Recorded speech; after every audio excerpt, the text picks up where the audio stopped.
बोले महाराज तारकासुर को जब मार दिया स्वामी कार्तिकेय ने, तो तारकासुर के 3 पुत्र हुए। कितने? 3। क्या क्या नाम थे?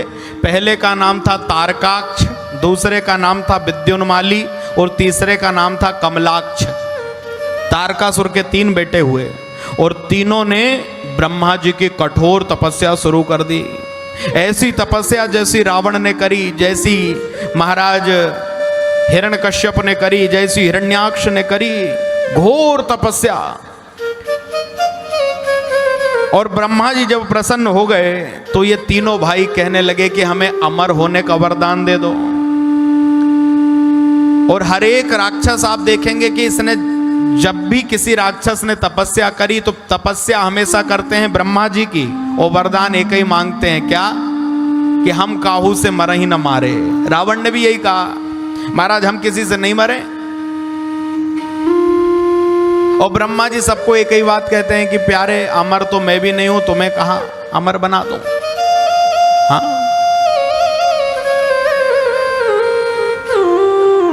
क्योंकि इस मृत्यु लोक में जो जन्म लेकर के आया है महाराज, जन्म की सगी बहन है मृत्यु।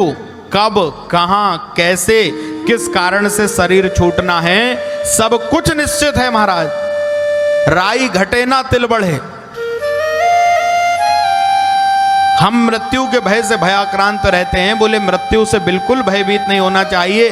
जब जिस स्थिति में जहां जाना है वो निश्चित है, और जाना है ये बिल्कुल निश्चित, कटु सत्य है महाराज। आया है सो जाएगा राजा रंक फकीर। अंतर होगा थोड़ा थोड़ा। बोले कोई विमान चढ़ जाएगा और कोई बंध के जंजीर। बोले कोई यम यातनाओं में बंध के जाएगा, कोई को महाराज यमदूत लेकर के जाएंगे बांधकर, और कोई विमान चढ़ के जाएगा, कोई को भगवत पार्षद लेकर के जाएंगे, कोई भगवान के धाम को जाएगा। जाना सबको है, लेकिन जाने जाने में थोड़ा सा अंतर रहेगा। बोले अनाचार करने वाला, अत्याचार करने वाला, पापाचार करने वाला, व्यभिचार करने वाला, महाराज ये इस तरीके के आचरण, राक्षसी आसुरी आचरण वाला जो होगा उसको बांध करके यमराज यमपास में लेकर जाएंगे। भगवान का भक्त, कथा सुनने वाला, नाम जपने वाला, धर्ममय जीवन जीने वाला, नीति पर चलने वाला, न्याय करने वाला, सत्य बोलने वाला, बोले ये विमान में बैठ करके जाएगा।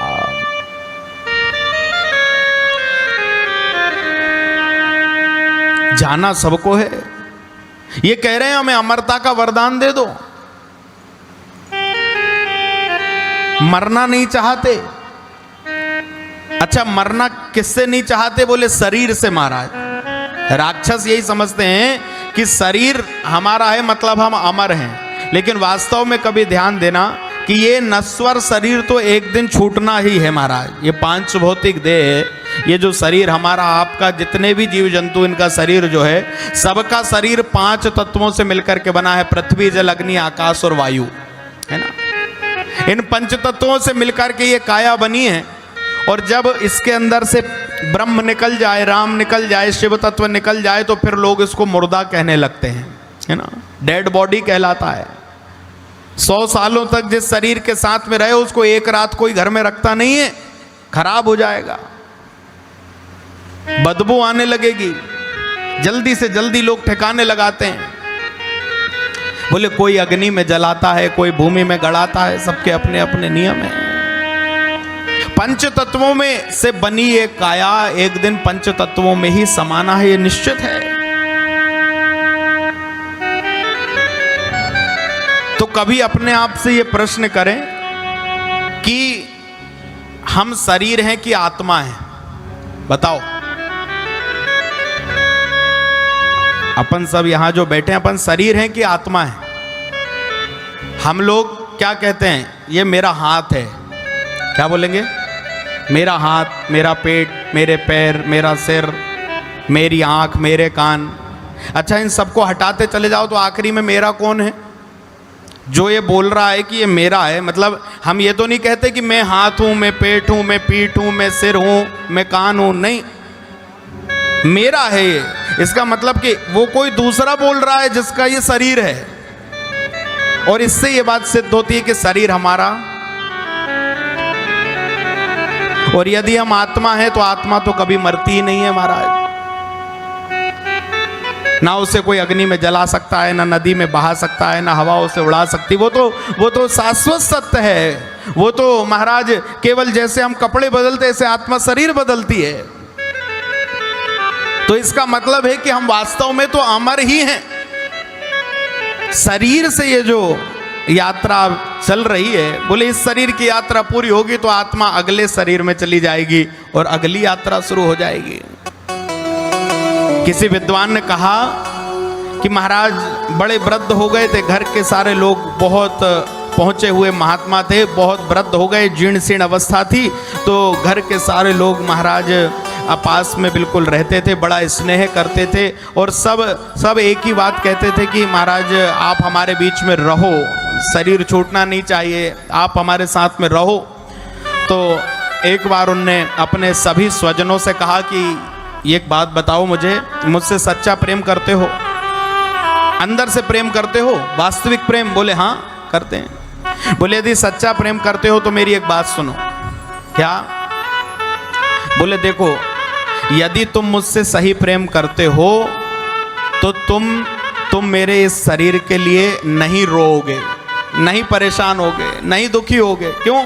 बोले देखो जरा अवस्था आ गई है, इन आंखों से दिख नहीं रहा, कानों से सुना नहीं रहा, चमड़ी लटक गई है, शरीर में खून बचा नहीं है, कमर झुक गई है, हाथ पैर तिरछे हो गए, शरीर बड़ा महाराज व्याधियों से ग्रस्त हो गया है। और यदि तुम मुझसे सच्चा प्रेम करते हो ना, तो जब मैं इस शरीर को छोड़ दूंगा तो मुझे फिर से नया शरीर मिल जाएगा। अब बताओ कि तुम ये चाहते हो कि मैं इस शरीर में यहीं तुम्हारे बीच में रह करके कष्ट भोगता रहूं, या मुझे कोई एक नया शरीर फिर से मिल जाए, नई आंखें, नए कान, नया शरीर, और महाराज फिर मुझे फिर से एक यात्रा करने का अवसर मिले? बताओ क्या सही है? महाराज यदि तुम मुझसे सच्चा प्रेम करते हो तो तुम सत्य बताना कि क्या होना चाहिए। तो महाराज जो स्वजन थे उनने सबने कहा कि सच्चाई तो यही है कि अब आप इस शरीर को छोड़ दो और अगला नया शरीर धारण करो। अब ये शरीर काम का नहीं बचा।